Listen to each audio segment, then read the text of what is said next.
So our panel, this is one that's going to be exciting, a lot of energy for everybody, I hope, I think, I knew. Ramping up for 2020. What an amazing time for us, right? Who would ever have thought we'd hear single payer debated like we have this year? And I know there are a lot of people in the room who already know the history, but I have to be very proud of the work that Progressive Democrats of America did in helping draw Bernie Sanders to run in 2016. Because you must all know, without Bernie Sanders raising this to the level it is, we wouldn't be having that conversation.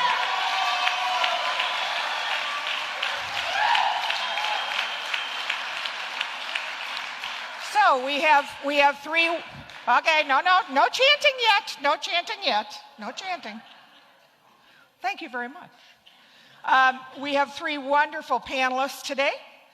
Jennifer Flynn Walker, I first met when we were working together in DC. I was lucky enough to work for the California Nurses and National Nurses United for 5 years, some of the most wonderful years of my career. I now have been, this is my first time setting foot in Oregon this weekend. So I now have been in 49 states. And the one that I'm missing is Alaska. It's okay. I don't need to go. But I first met Jennifer when we were getting in preparation for the very first People's Assembly. And we were starting to meet pretty much monthly, and then it got more intense as we were trying to pull organizations together to work on those programs. And I have enjoyed listening to her on a number of occasions, and she is with the Center for Popular Democracy. Are you still with People's Action, too? Just Center for Popular Democracy, but I'm a huge fan of People's Action. Cool. Jennifer is an awesome speaker. She's feeling a little under the weather, but she's going to give us some update on what's going on with the bills in DC right now. And please give it up for Jennifer.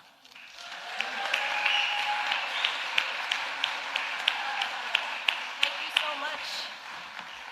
You should actually stay out of Alaska. It's a wonderful state, but I was there last year and I got bear maced by a white supremacist when I was doing a training.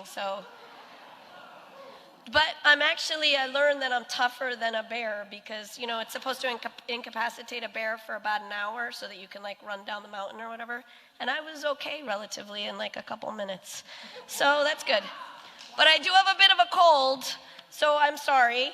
But I am going to try to express my gratitude to all of you because thanks to you, this past February, Congress introduced the most comprehensive, progressive healthcare legislation that we have ever seen. No copays, no deductibles, no out-of-pocket expenses, long-term care included, finally, vision, dental. So I just want all of you to give yourselves a round of applause. Seriously, very loud one. I'm talking about H.R. 1384, introduced by Representative Jayapal, and of course, Congressmember Dingell was heavily involved.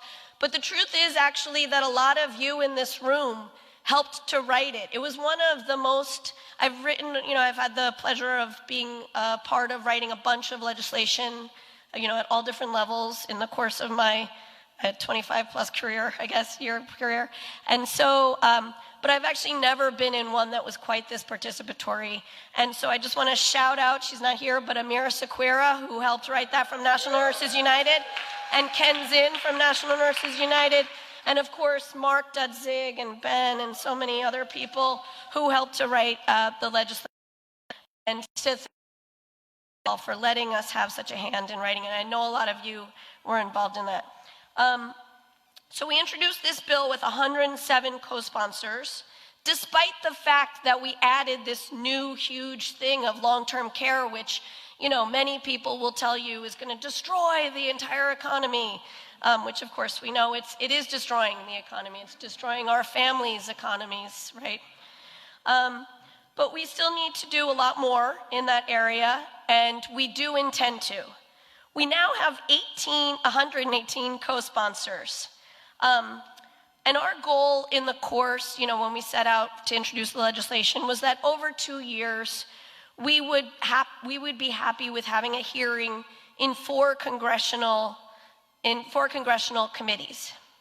Well, just since February, in less than a year, much less than a year, we have actually had 3 hearings in 3 separate subcommittees. So again, just think about that for a second. In 1 year, way less than 1 year, we have had 3 hearings on Medicare for All in 3 different subcommittees. So again, give yourselves a round of applause. And we didn't just have hearings, because we've all, who cares? I go to hearings a lot. Who cares? You have a couple experts sit at a table and speak, no one cares.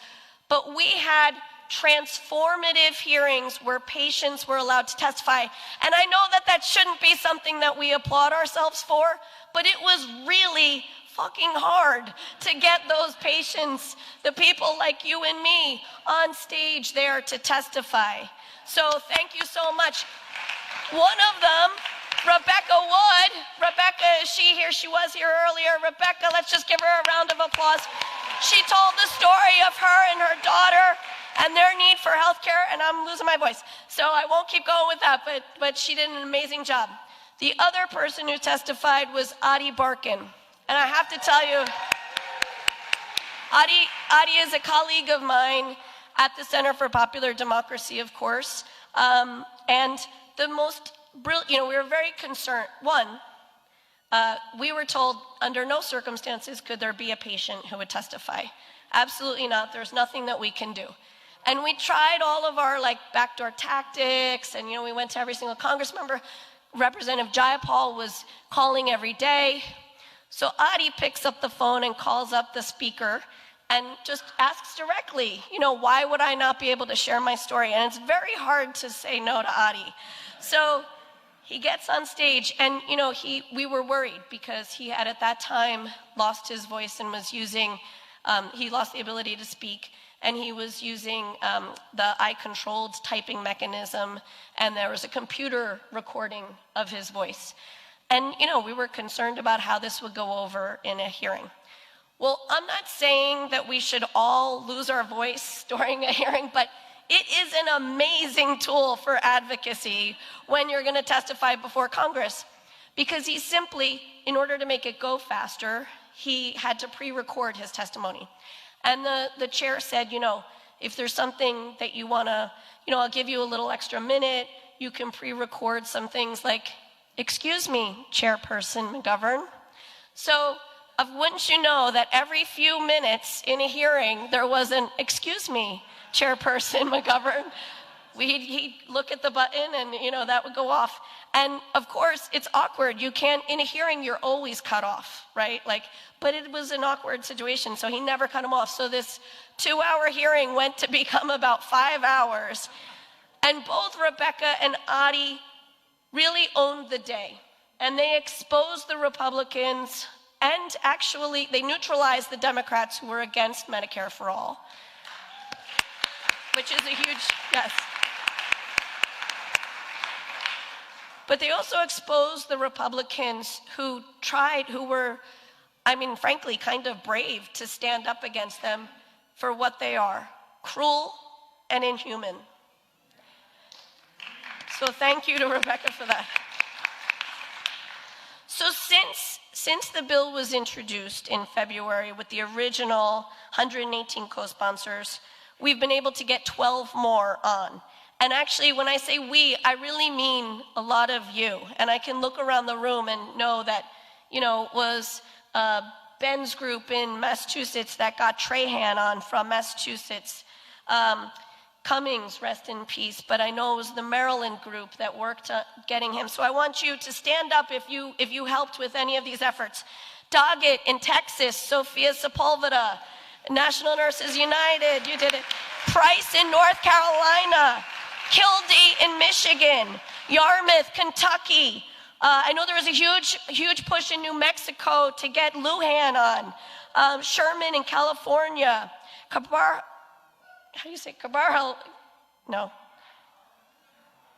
Carballo, yeah, in California, Vargas in California, Lofgren in California, and I know that there was a ton of people here who helped with the effort to get the last co-sponsor that we've been able to get on, Hakeem Jeffries, onto the bill. So Darius, Katie, Ling, Runa, thank you all for that effort. That took a lot of organizing in states. So my report on the state of play in Washington, D.C., you will hear has nothing to do with Washington, D.C.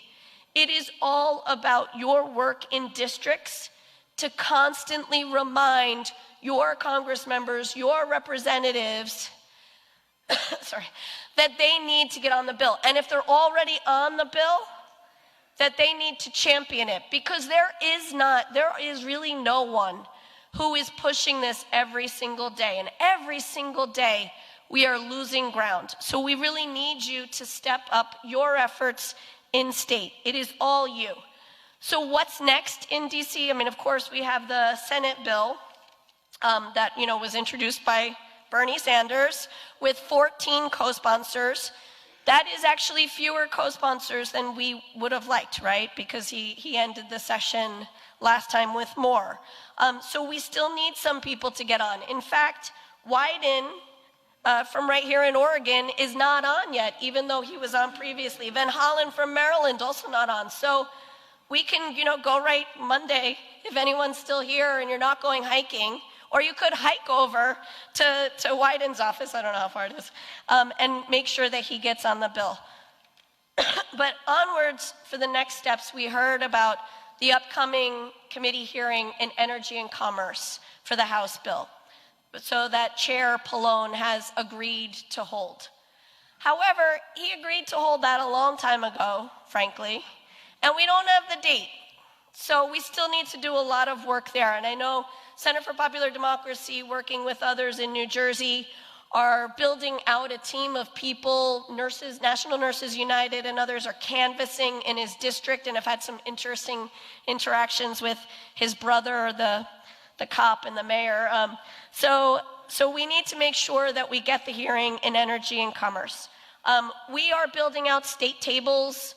We welcome all of you to do the same wherever you can, of just a group of activists who will regularly, once a month, more than once a month, go to every single event that your federal electeds are attending and make sure that they are on one of the Medicare for All bills.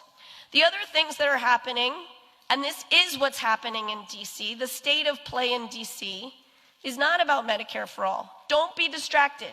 It's about surprise billing legislation that everyone will say, this is what's going to move. It's not going to move. It is not going to move through the Senate. I mean, of course, we don't believe in surprise billing, but don't be fooled, and I know none of you guys are, but don't be fooled when they say, you should really be focused on this. There's, of course, the Supreme Court case that's coming up that, will be decided this year, where the rest of the ACA could be ruled unconstitutional. So that's important, and it is an important part of our overall healthcare fight. But do not be distracted by this. Keep your eyes on the prize that that's not going to get us healthcare for everybody. We at the Center for Popular Democracy would love to go out and work with any of you wherever you are to apply pressure to your federal electeds. Another big thing that's going to happen in DC is a push for Medicare for America. I know I don't have to tell you that they just stole the name, and but it's actually just the same old private health care insurance with a little bit of Medicare for more people, but it's not Medicare for everybody. It's not health care for everybody, which is what we're looking for, even though some friends of ours have introduced it.